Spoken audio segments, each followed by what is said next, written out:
తెలంగాణ భూములను రాష్ట్ర ప్రభుత్వం స్టాక్ ఎక్స్చేంజ్లో పెట్టిందని, నష్టం వస్తే భూముల భవితవ్యం ఏమిటని బీఆర్ఎస్ ఎమ్మెల్సీ కల్వకుంట్ల కవిత ప్రశ్నించారు. ముఖ్యమంత్రి గారు కంప్లీట్గా ఆలోచన ఏంటంటే తెలంగాణ రాష్ట్రంలో టీఎస్ఐఐసిలో, ఇదివరకు టీఎస్ఐఐసి అన్నాము, ఇప్పుడు వాళ్ళు టీజీఐఐసి అంటున్నారు, ఇండస్ట్రియల్ ఇన్ఫ్రాస్ట్రక్చర్ డెవలప్మెంట్ కార్పొరేషన్లో 1,75,000 ఎకరాల పైచిలకు భూమి కేసీఆర్ గారు జమ చేసి పెట్టిండ్రు. కేవలం హైదరాబాద్లో కాదు, జిల్లాలలో ఉన్నటువంటి అన్ని కేంద్రాలలో కూడా ఫ్యూచర్లో ఇండస్ట్రియల్ ఎక్స్పాన్షన్ కోసం అని చెప్పి టీఎస్ఐఐసిని ఒక స్ట్రాంగ్ పవర్ఫుల్ ఎంటిటీగా తయారు చేసి పెట్టిండ్రు.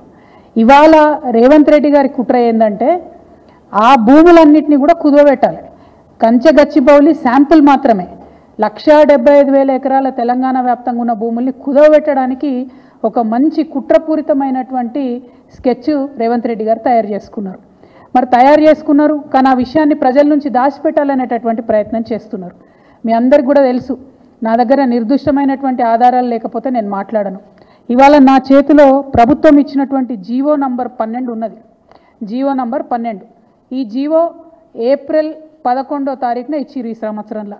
కానీ సీఎం రేవంత్ రెడ్డి తెలంగాణ భూములను స్టాక్ మార్కెట్లో తాకట్టు పెట్టాల్సిన అవసరం ఏమొచ్చిందన్నారు. టీజీఐఏసీ పరిధిలో 1,75,000 ఎకరాలను తాకట్టు పెట్టే కుట్రపూరిత స్కెచ్ వేశారని రేవంత్ రెడ్డిపై ఆరోపణలు చేశారు కవిత. తన దగ్గర నిర్దిష్టమైన ఆధారాలు ఉన్నాయని కవిత స్పష్టం చేశారు. హైదరాబాద్లోని తెలంగాణ భవన్లో సోమవారం ఉదయం ఎమ్మెల్సీ కవిత మీడియాతో మాట్లాడుతూ టీజీఐఏసీని ప్రైవేట్ లిమిటెడ్ నుంచి పబ్లిక్ లిమిటెడ్ కంపెనీగా మార్చడానికి ప్రభుత్వం రహస్య జీవోని విడుదల చేసిందన్నారు. కంపెనీ హోదాను మార్చడం ద్వారా మరిన్ని వేల కోట్ల రుణం పొందాలని కాంగ్రెస్ ప్రభుత్వం ప్లాన్ చేస్తుందన్నారు. తెలంగాణ భూములను స్టాక్ ఎక్స్చేంజీలో కుదవపెట్టే కుట్ర జరుగుతోందని, భారీ మొత్తంలో అప్పులు తీసుకోవడానికి టీజీఐఏసీ ద్వారా తలుపులు తెరిచారని, కంపెనీ హోదా మార్పు విషయాన్ని ప్రజలకు చెప్పకుండా ఎందుకు దాచిపెట్టారు అని ప్రశ్నించారు.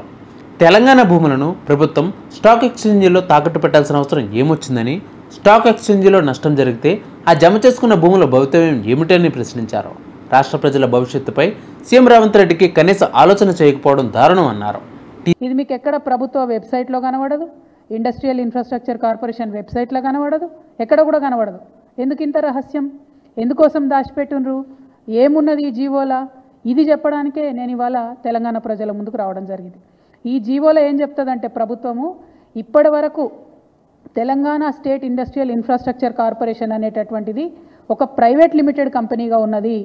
ఇప్పుడు దాన్ని రేవంత్ రెడ్డి గారి ప్రభుత్వం నిర్ణయం తీసుకొని పబ్లిక్ లిమిటెడ్ కంపెనీ కింద మార్చడం జరిగింది.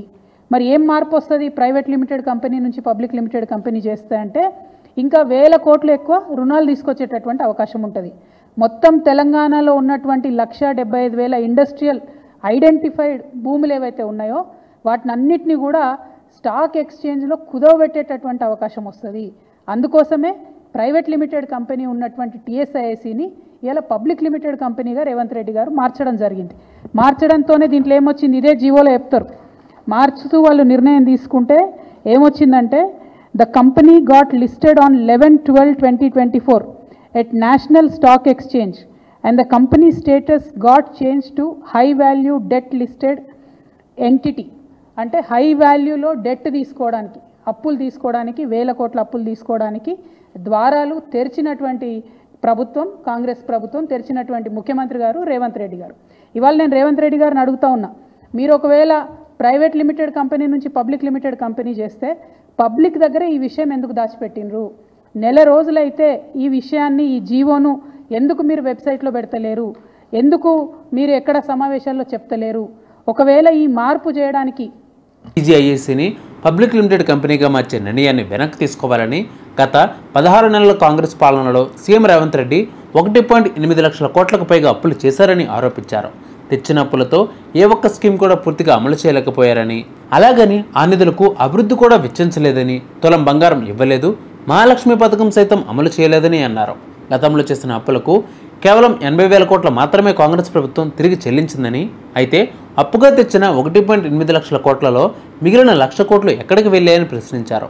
అధికారులతో ఆరోపణలు చేయిస్తున్నాం, 1,00,000 కోట్లను సీఎం రేవంత్ రెడ్డి పెద్ద పెద్ద కాంట్రాక్టర్లకు చెల్లించారు. ఇది ఖచ్చితంగా 20% కమిషన్ సర్కార్ అని పేర్కొన్నారు.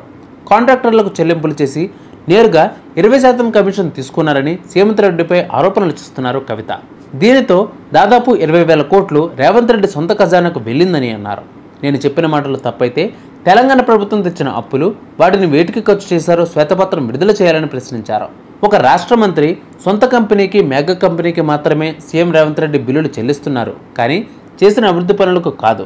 1,00,000 కోట్ల అప్పులు తెచ్చిన రేవంత్ రెడ్డి సర్కార్ ఒక్క మంచి పని కూడా చేయలేదని అన్నారు.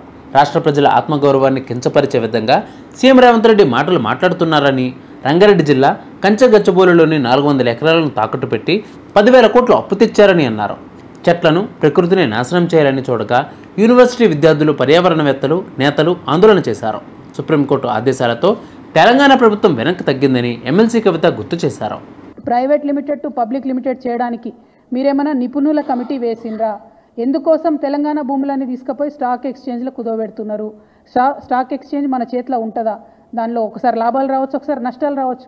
ఒకవేళ నష్టం వస్తే తెలంగాణలో మనం జమ చేసి పెట్టుకున్నటువంటి 1,75,000 ఎకరాలు వాటి భవితవ్యం ఏంటిది? మన పిల్లల భవిష్యత్ ఎట్లా?